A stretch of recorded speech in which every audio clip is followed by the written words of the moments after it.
If you've ever been to a music festival, a beat rave, or pretty much any party in Central Europe, it's likely you've experienced, or at least heard of, MDMA. And if you have, you'll know why it's so popular.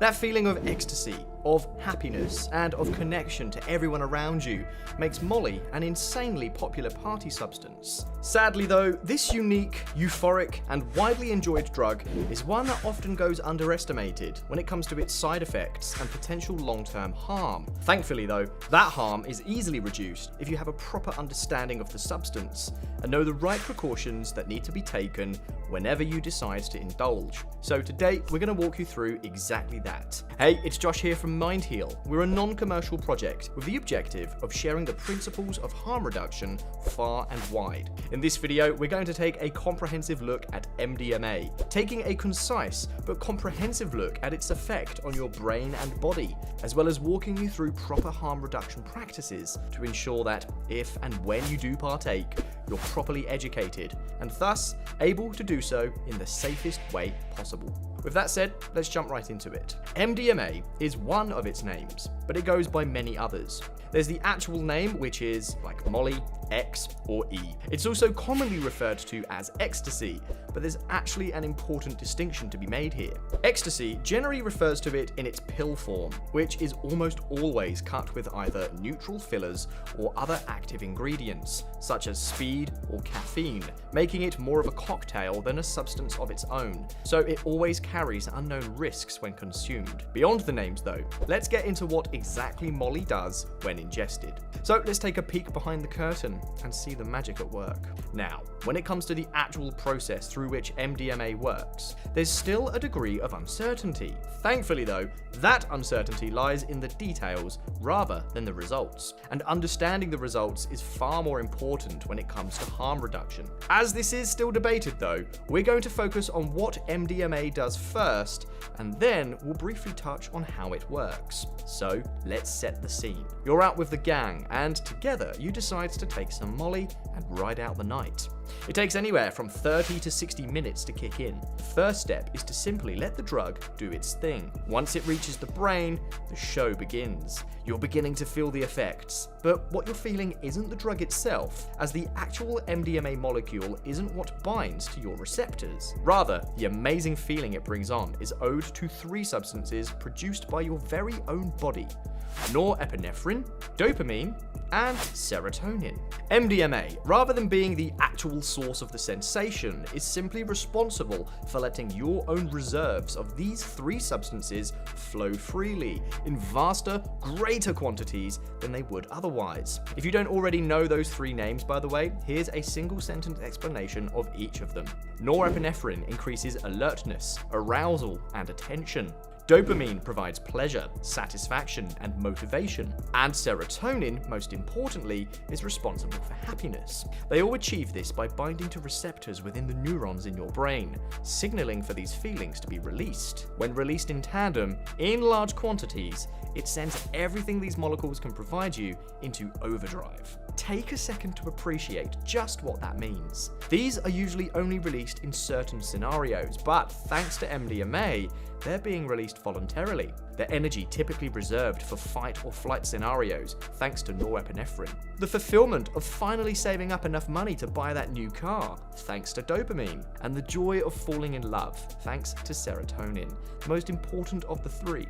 These three things, usually for wildly different scenarios, are all happening at once. This, understandably, is not something your brain is precisely prepared for, and thus carries consequences. The main effects are felt for a period between 3 and 6 hours, during which the neurons responsible for serotonin production and release are letting rip, flooding you with serotonin, as dopamine and norepinephrine follow closely behind. So, why has MDMA made them do that? Well, first, let's paint a picture. Remember those neurons that I mentioned that produce and release serotonin? Well, they are found in very close proximity to the neurons responsible for receiving this serotonin and subsequently relaying the signal. We'll refer to them as producer and receiver. The space in between the two is referred to as your synapses. When MDMA reaches the brain, it binds to these little things called uptake transmitters, which are responsible usually for scooping up free floating floating serotonin molecules within your synapses that haven't closed the gap towards the receptor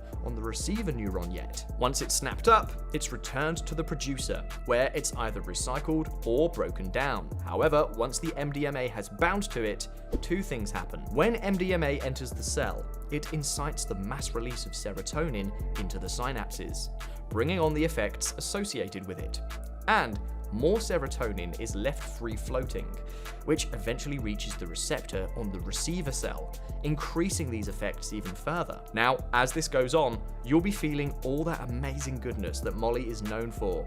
But as the night goes on, that feeling will begin to fade. Typically, as people have learned to do with other drugs, you might redose to keep the effect going. This, sadly, won't do much. One redose can work just fine if your initial dose was moderate, but you've only so much serotonin to give, and eventually the tap runs dry, no matter how much Molly you have in your system. As you come down, your body will continue to flush out serotonin in an attempt to restore balance. It does this by oxidizing serotonin with a component monoamine oxidase, or MAO for short. This compound oxidizes everything around it though, and given the exaggerated state your synapses are in at the moment, an inevitable byproduct is that dopamine becomes oxidized and enters into your producer cell by mistakenly binding to the uptake receptor mentioned earlier. Now, serotonin is broken down into a harmless molecule called 5-hyl. Dopamine, however, is broken down into hydrogen peroxide,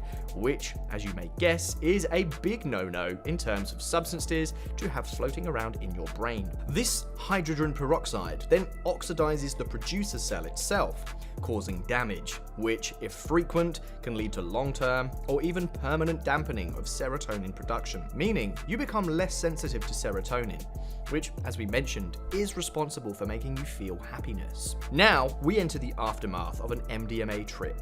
Let's look at how to handle the side effects as well, so you can avoid as much as possible. The hours and days following a trip are often spent feeling low, to say the least, given that you've essentially borrowed happiness, motivation, and energy from them, and now the time has come to pay that debt. And while this is not something that can be completely avoided, there is a lot you can do to lessen the immediate after effects, as well as potential long-term ones, which ties into the most important thing that we'll be covering in this video: harm prevention. First and foremost, test your drugs. Full stop. All it takes is an unforgiving cut or an outright scam, and you can do some serious harm, or even die if you're prepared for what it can lead to. Testing kits are cheap and easily available, and can be found on our website. This simple step could be the difference between an amazing trip or an overdosed nightmare. Secondly, weigh out your doses. Sure, eyeballing usually goes fine, but it only needs to go wrong once for potentially permanent side effects. You are already tampering with some delicate neurological processes, so learn from the mistake of people who get busted with kilos of drugs in their car because they got stopped for speeding. Only take one risk at a time. In terms of harm reduction, those two principles are by far the most important, but following these next steps will only make you safer. Be in a safe environment around trusted individuals, so you're able to stay where you are and seek help if needed. Start with a low dose. Don't dive in at the deep end just because you're excited or impatient. Stay hydrated. As MDMA can and will dehydrate you pretty intensely, do not drink too much at once though, as the euphoria can make it easy to overshoot and cause blood thinning and cellular swelling, the latter of which can lead to increased pressure within your skull. Maintain solid diet and supplementation routine to ensure 5-HTP saturation, which allows for both a stronger experience and a smoother recovery. Take breaks. Around a bare minimum of 1 to 2 months, but ideally 3 to 4. And lastly, educate yourself. If you've stuck around this long, it looks like you're already well on your way with that. MDMA is a powerful thing. Between its therapeutic potential and recreational applications, it's a substance we still have much to learn from, and can prove either a tool or a gateway to experiences both breathtakingly beautiful and incredibly intense. That intensity, though, carries serious risk.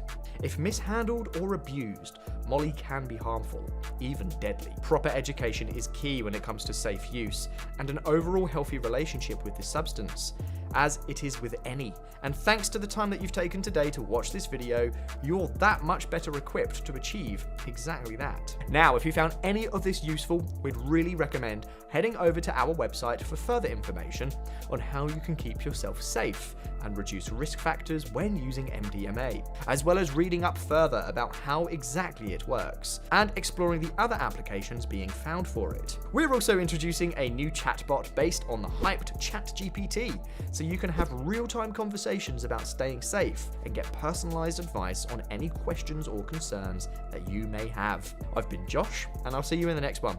Peace.